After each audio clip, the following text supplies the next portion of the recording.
1.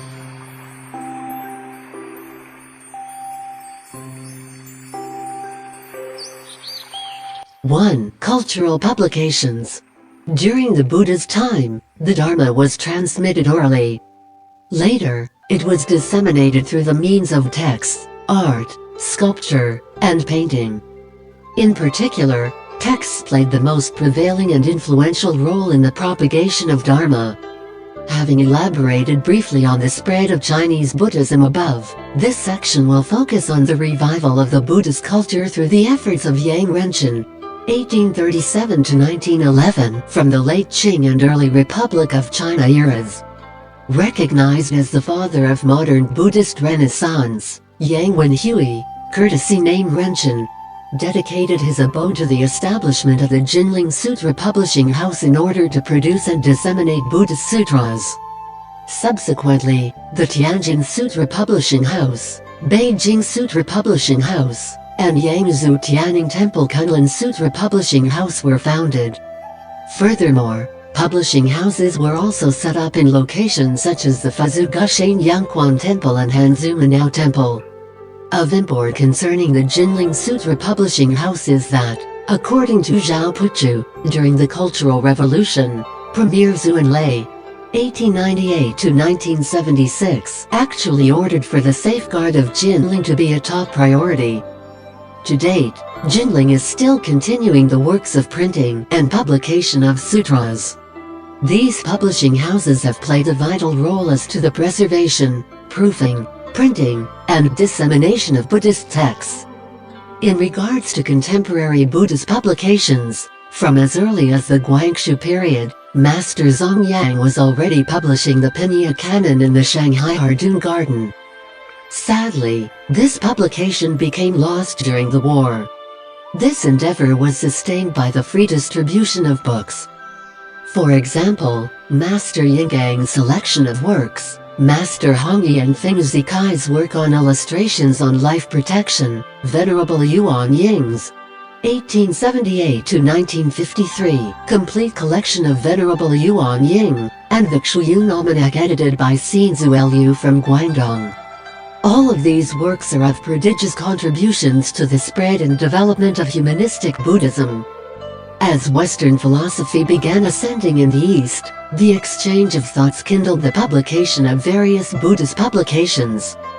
The earliest in mainland China was the Buddhist Studies journal published by Dai Baoxan and Puyi Kang in 1912, followed by Master Tikshu's The Buddhist Monthly, Ocean Waves Magazine, and Awaken the Masses Weekly, Inner Learning by the China Inner Studies Institute founded by Aoyang Jinghua, Venerable Rensen's Dharma Waves, and the World Buddhist Lay Association magazine, and Kang Jiao's Buddhistic Occasional, Great Hero Monthly, Prayer Magazine, and Tikshu's Dharma Propagation Journal, respectively exerting great influence in China.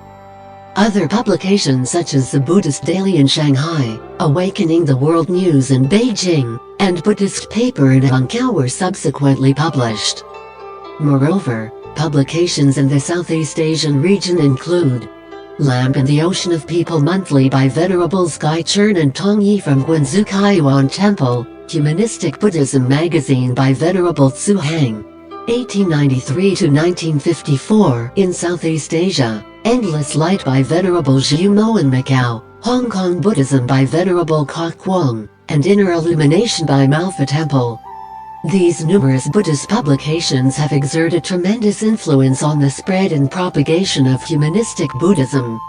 At that time, the inclination to Buddhist studies thrived, with the most famous being Aoyang Jinghua from the China Inner Studies Institute, and Han Qingjing, 1884 to 1949, from the Three Times Association in Beijing. A variety of Buddhist dictionaries and books were published, such as Dingfa Bao Dictionary of Buddhist Studies, the first dictionary of Chinese Buddhism. Liang Qichao, 18 Papers on Buddhist Studies, a pioneering work in Buddhist studies methodology. Zhang Weiqiao, History of Chinese Buddhism, a selected text by the Wakang Buddhist College. Wang Jitong, Comparative Studies of Buddhism and Science. Lu Cheng, Methodology of Buddhist Studies. Tang Yongdong, History of Han, Wei, Eastern and Western Jin, and Northern and Southern Dynasty Buddhism. Yu Zhibiao, The Science of Buddhism, and Reports of Buddhist Studies by a Scientist. These are all works of monastics and lay Buddhist intellectuals who have empowered the philosophy of humanistic Buddhism to blossom. Later, when the Cultural Revolution ensued, elements of Buddhism and Chinese culture were utterly ruined. I clearly remember Yan Fungu telling me that his Buddhist publishing and distribution center was established in Hong Kong for the sole purpose of preserving the texts salvaged from the flames of the Cultural Revolution.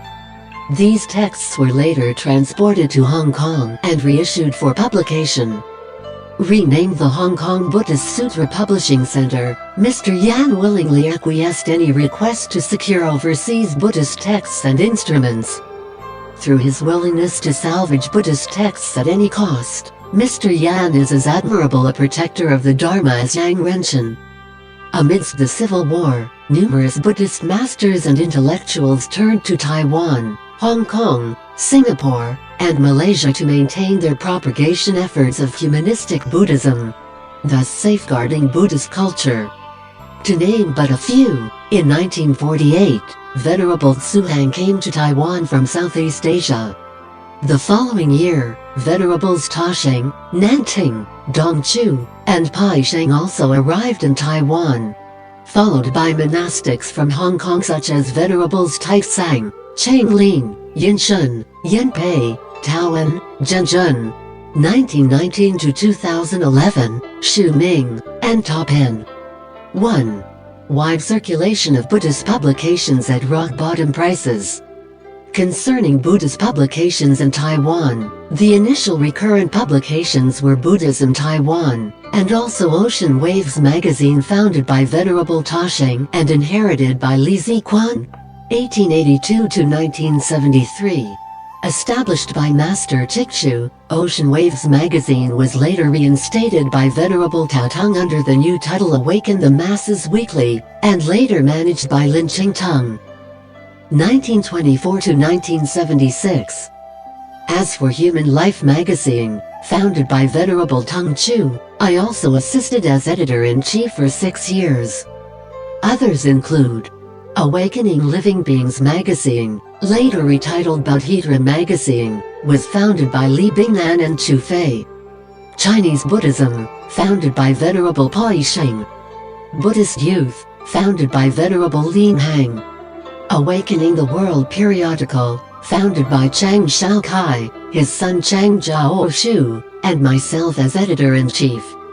The magazine, later entrusted to me, continued for 40 years, never an issue having been postponed once. The periodical was later converted to the Merit Times, a daily newspaper. Buddhism Today, founded Venerable Kangtsu. Wisdom Torch, founded by Chu Xuan Ti and Cheng Chen Huang. Lion's Roar by Venerable Taoan. Journalists Chu Jingzhu and Chu Chunxi established the Taiwan Buddhist Text Circulation Center, not for profit but for the promotion of Buddhist culture. Popularly priced, they widely circulated Buddhist texts and books. Other devoted Buddhists such as Xu Yanjin, Tung Cheng Kai, Zhu Bangdao, Li Hengyue, Chen Hui Jian, Liu Goksong, Chu Chang Yuan and Sun Chu Kai Chang, Li Shichai, Yue Chong Hui, Li Jianchun, and Tseng Pushin had all contributed to Buddhist publications. Some edited magazines, others wrote books, and several established publishing houses to speak the voices of Buddhism, enabling both stability and continuity. As Buddhist publications and magazines have become diversified, I shan't elaborate on them further. 2. Touring Taiwan to promote the Tripitaka. By then, bookshops such as Ziyu Bookshop in Keelung owned by Huang Kui, Zhai Cheng Bookshop in Taichung by Xu Yanjin, Nanyi Bookshop in Tainan by Xu Shaojian, and Qingfang Bookshop in Kaohsiung by Li Qingyun were all centers for the circulation of Buddhist writing. Layman Chang Shaokai, a pious Buddhist, also established Qian Kang Bookshop to publish Buddhist books and duplicate the Tripitaka for circulation. Venerable Hsing Yin, who was a student of mine at the Taiwan Buddhist Seminar in Hsinchu, also established a Buddhist Artifacts Center in Taichung. Venerable Tung Chu similarly established the Chinese Buddhist Artifacts Center in Patu. All such locales greatly contributed to the enrichment of Buddhist artifacts. The Sin Wenfeng Company, founded by Madam Sun Chang Qingyang, Chang Shaokai, his son, as well as myself, was handed over in its entirety to Liu Xiuchao. For decades, Sin Wenfeng has continued to publish the Buddhist canons and books, thereby assisting in the spread of humanistic Buddhism. In Taipei, executive government officials such as Chu Yongkang, Zhao Hengti, Ting Jiayun Sheng, Tsai Nine Sheng, and Cheng Pa Yi, who were also Buddhists, co-initiated the Changhua Tripitaka Revision Association to produce the Kisha Canon. Alas, due to the lack of human and monetary resources, the project came to a halt after merely a few copies were published. Revision and editing of the Buddhist canon is no simple matter. I have had the opportunity to attend some of their meetings in Taipei. Once, I visited Tsai Nine Sheng, assembly representative of the ROC, at his home in Taichung. Seated behind stacks of objects that occupied the small Japanese-style house, he carried out the task of proofreading, bared and perspiring on a summer day. The aspirations and vows of these great elders are truly admirable. Speaking of the Tripitaka, under the patronage of Madam Sun Chang Qingyang, Venerable Tung Chu initiated a duplication project of the Taisho Tripitaka brought to Taiwan from Japan by the Minister of Foreign Affairs Yai Hongqiao. Later, he established a Tripitaka reprinting committee tour directed by Venerable Nanting and led by Venerables Zhu Yun, Gang Tzu and myself. The tour was joined by youths from Yilan such as Tsu Hui, Tsu Yung, Tsu Lin, Tsu Fan, and Lin Sung Nine. Throughout this 80-day tour, we managed to promote some 100 sets of the Tripitaka. And the minutiae of that tour were chronicled in the Tripitaka Reprinting Committee Tour Diaries, penned by Venerable Tsu Hui. 3. Reader-friendly books on Buddhism to assist in greater dissemination. Having never received a formal education in school, nor ever been taught in how to write, I nevertheless was chiefly influenced by Hsing, who said, "Writing is like talking. You write in just exactly the same way as you talk." Hence, I abided by his instructions and promoted a vernacular Buddhist language movement by continually writing in a straightforward and easy-to-understand manner. In the 1950s, I established the Buddhist Cultural Service Centers in Sunkongpu near Taipei and on Zhongshan First Road in Kaohsiung, offering novel ways to promote humanistic Buddhism. Not only did we publish the first bilingual Buddha series, Sutras and Damp Scriptures, as well as Doctrines of Buddhism, we also introduced Buddhist literature such as The Life of Su Dongpo, Buddhist Stories for Children, a complete collection of stories on Buddhism, Buddhist novels, and so on. Particularly, the publication of the Sutra of the Month series reformatted and re-edited were essentially given away at below cost, $1 apiece, for the singular aim to establish Dharma affinities with readers. These popular, vernacular, and accessible books on Buddhism were a resounding success. Consequently, Buddhist publications became widely circulated and as prevalent as Amitabha Buddha and Guanyin Bodhisattva found in homes and families. During my early days in Taiwan, Venerable Hui Jiyi from Hsinchu was promoting the publication of books on Buddhism, and thus my translation of a commentary on Avalokitesvara Bodhisattva's Universal Gate chapter was widely promoted. Moreover, my book The Biography of Sakyamuni Buddha was the first hardback Buddhist publication available, and has been distributed in over 100 editions across Taiwan, mainland China, Malaysia, Singapore, Japan, Korea, and Vietnam. The youths who had followed me from those days such as Venerable Xinping, Su Chang, Tsu Hui, and Tsu Yung all aided at these centers aimed at people from around the world. For example, Sung Fu Ting from Brazil, Liao Chengxiang from Bangkok, Shen Chia Chen from America, and Yan Fun Gu from Hong Kong have all been friends with us since. Upon founding Fo Gangshan, I listed to propagate Dharma through culture as one of the 4 objectives of Humanistic Buddhism.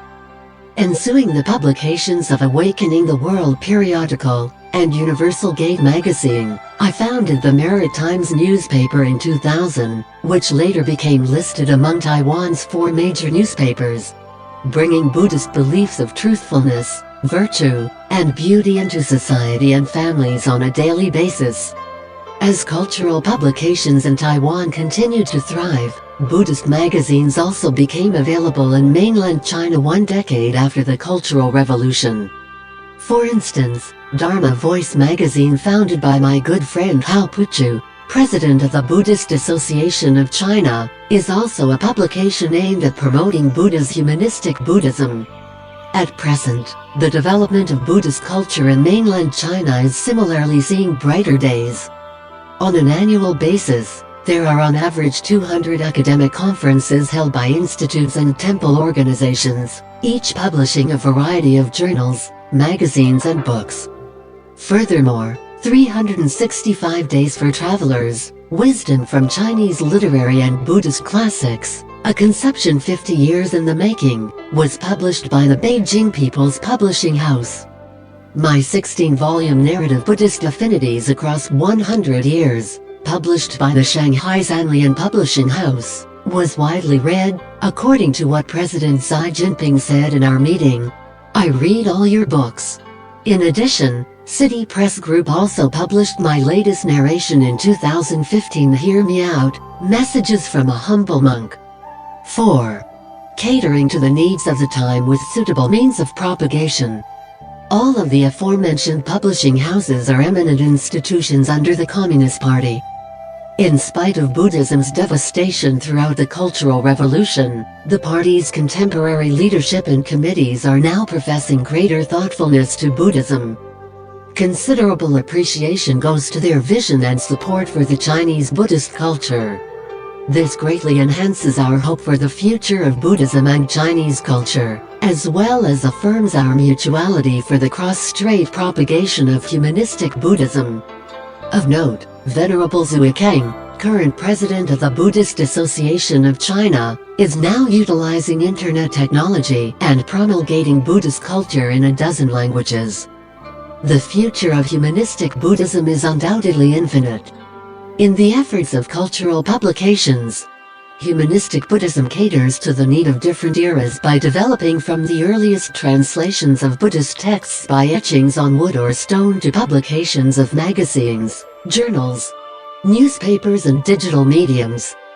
The key lies in spreading information in the most suitable form in the given extant era.